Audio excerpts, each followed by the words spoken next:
Welcome back to the channel, guys. Today we gonna look towards the worst construction failures in the world that cost billions and ultimately failed. Yes guys, you heard it right. That failed. All make mistakes every once in a while. Learn from your mistakes is what one is usually comforted with after messing something up. Some mistakes, however, can be found to be quite expensive, cost even billions of dollars, or could be even worse than life at risk. The next time you goof up, remember it can always be worse, as evidenced by these extremely costly mishaps. Number 5. Cloud skyscraper Seoul. Immediate backlash. South Korea's largest city took on a project to spruce up Seoul's skyline. Part of the multi-use complex, which was said to cost several billion dollars, included a twin tower design which has come to be known as the cloud skyscraper. It features two towers connected by a design that resembles as a cloud. How incongruous is it that Daniel Libeskind, chosen to oversee the building of the World Trade Center, is also associated with the building design that to make invokes the fiery destruction of the World Trade Center's twin towers on September 11, 2001. Big H with L to pay. On the face of it, the H shape, the cloud, displays both practical design considerations and a visual form that places it firmly in the so-called deconstructionist aesthetic common to many of Daniel Libeskind's works. Libeskind, however, has no direct connection to this part of the project as it was subcontracted out to Dutch firm MVRDV. The cloud is no small undertaking. This drew immediate criticism from the USA because of its resemblance to how the World Trade Center twin towers looked when engulfed in smoke before their collapse in 2001. The design drew harsh backlash, causing the architect to issue a public apology. The 54th floor and 16th floor towers rise to heights of 260 meters, 853 feet, and 300 meters, 984 feet respectively, offering 128,000 square meters of living space. Roughly halfway up the towers, centered around their 27th floors, a 10-story cloud connects the two towers in a similar fashion to the ground level common plinths found in many multi-building developments. By raising the plinth skywards, the formerly occupied ground floor space is freed for other purposes. In this case, a landscape public garden designed by Martha over 14,357 square meters. The amenities are located in the connecting cloud, including a wellness center, conference center, fitness studio, pools, restaurants, and cafes. Number 4. I-35 Bridge, Minneapolis, USA. This one was lethal.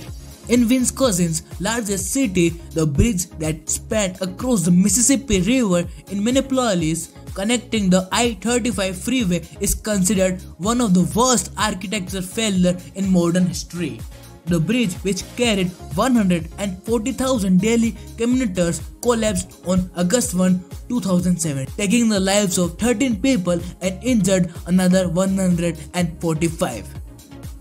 Which had plating that was too thin along the rivets that gave way under the intense weight of so much vehicle traffic. The National Transportation Safety Board ultimately determined that the probable cause of the collapse of the I-35W bridge was an inadequate load capacity due to design error of the gaseous plates at the U-10 nodes, which fell under a combination of, first, substantial increase in the weight of the bridge, which resulted from previous bridge modification, the traffic, and concentrated construction loads on the bridge on the day of collapse. A replacement bridge was designed and constructed on the accelerated schedule and opened on September 18, 2008. Not long after the first anniversary of the collapse. The collapse of 35W bridge resulted in increased concerns about deficient bridges across the United States.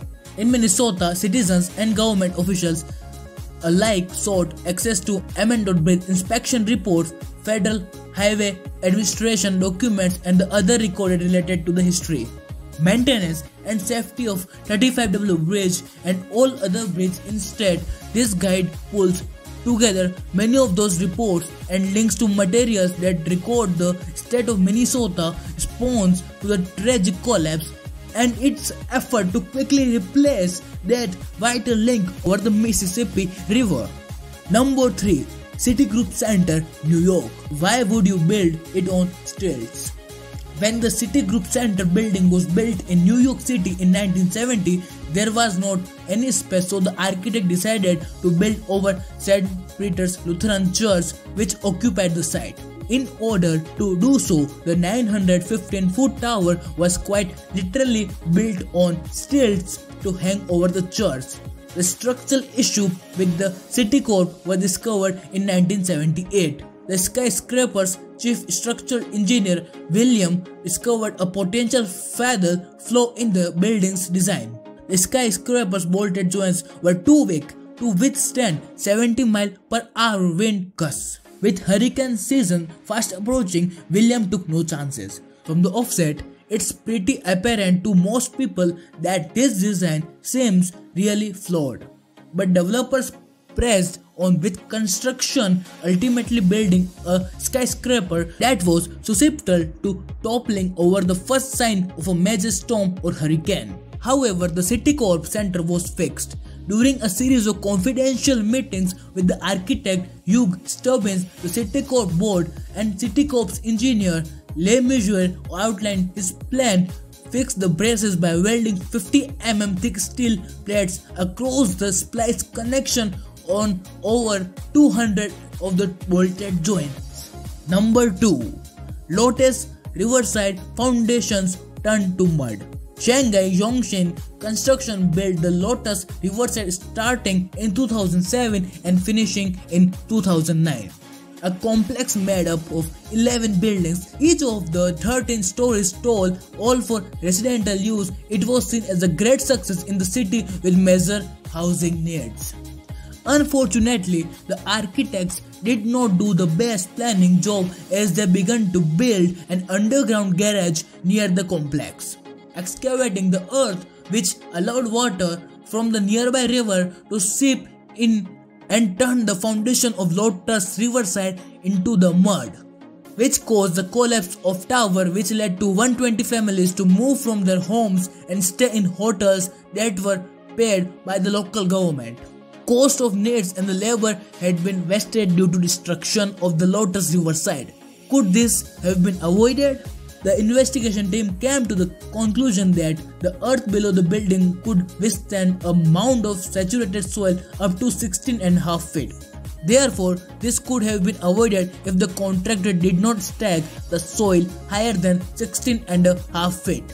Some mistakes that could be learned from this scenario is that the importance of construction, sequencing, and site planning should be learned thoroughly. This means that the importance of understanding the planning out of the building could cause this. The disaster was seen as a huge misstep in what was supposed to be a joyous achievement.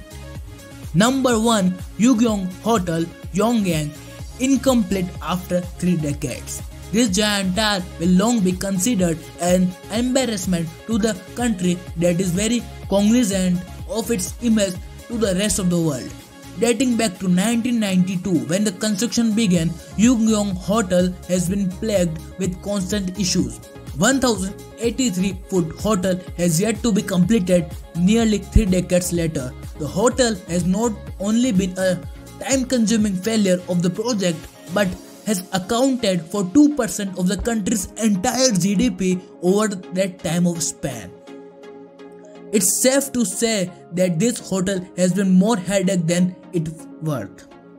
The building consists of 3 wings, each sloped at a 75-degree angle converging into a cone encasing the top 15 floors, which are intended for restaurants and observation decks. The pyramidal shape is about more than aesthetics. It's because Yagyeong, usually for a skyscraper, is made of reinforced concrete rather than steel. It was built like this because the upper levels needed to be lighter, said Calvin Chua, a Singaporean-based architect who has extensively researched Yongbyon urbanism, in a phone interview. They did not have advanced construction materials, so it was built entirely in concrete. You can't achieve a slender tower that way. You need to have a massive base with a tapered top. If you look at the history of construction in North Korea, since the end of the Korean War, most of the buildings are made of concrete. That is the material that they are familiar with. And the technology transfer between Soviet and communist states is purely based around concrete. So these were the top 5 construction failures around the world that cost billions. Have you ever been a part of such devastating failure? Then let us know in the comment sections down below. Don't forget to hit that like button, and if you enjoyed this video, make sure to subscribe to the channel for more such content. Thanks for watching, and we will see you next time. Stay safe.